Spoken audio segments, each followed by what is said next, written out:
అమ్మ ఒక స్త్రీగా చెప్పండి. స్త్రీ జీవితంలో పురుషుడి యొక్క పాత్ర ఏంటంటారు? నిజం చెప్పాలంటే స్త్రీ జీవితంలో పురుషుడి పాత్ర అనేటప్పటికీ స్త్రీనే 100% అన్ని పాత్రలు నిర్వహిస్తుంది.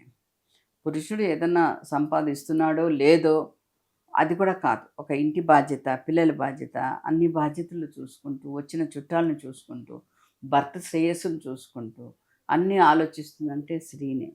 ఎందుకంటే ఏదన్నా ఇప్పుడు అమ్మాయిలు అనేది రియల్‌గా చెప్పాలంటే 12 ఇయర్స్‌కి 12 ఏళ్ళు చేసిన అమ్మాయిలో ఆ పరిపక్వత అనేది ఆటోమేటిక్‌గా వస్తుంది. ఆ అబ్బాయిలో 20 ఏళ్ళొచ్చినా వాడితో కొర్రకు ఇంక వాడికేం తెలుసు అంటారు. అవును. తీసి పారేస్తారు అట్లా. అంటే నిజంగా ఆ పిల్లల్లో కూడా అంత మైండ్ సెట్ అనేది అంత పరిపక్వత అనేది ఉండదు అబ్బాయిలు. ఇప్పుడు ఏదైనా వాడు ప్రాబ్లమ్స్‌లో ఉన్నా కూడా పోతే సూసైడ్ అన్నా చేసుకుంటాడు. లేకపోతే భార్యని అడుగుతాడు. ఇలాంటి ప్రాబ్లమ్‌లో ఇరుక్కోనని ఏం చేయాలి అనేసి భార్య దగ్గరికే వస్తాడు. అవును. లేకపోతే ఇంకా స్నేహితులను కూడా అలా ఆలోచిస్తాడు.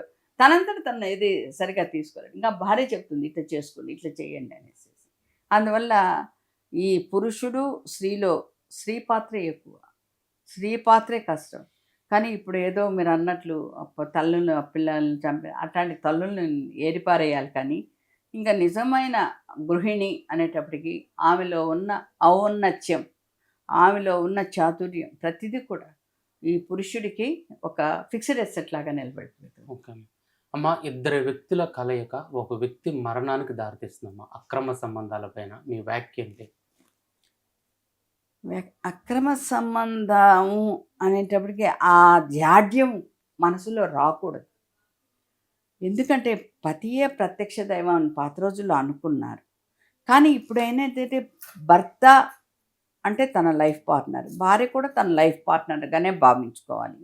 ఎవరు ఎక్కువ ఎవరు తక్కువ కాదు, ఇద్దరు సరిసమానంగా ఆలోచిస్తే పరాయి మగాడి మీద ఆకర్షణ అనేది ఆటోమేటిక్గా ఎప్పటికీ వెళ్ళదు కూడా.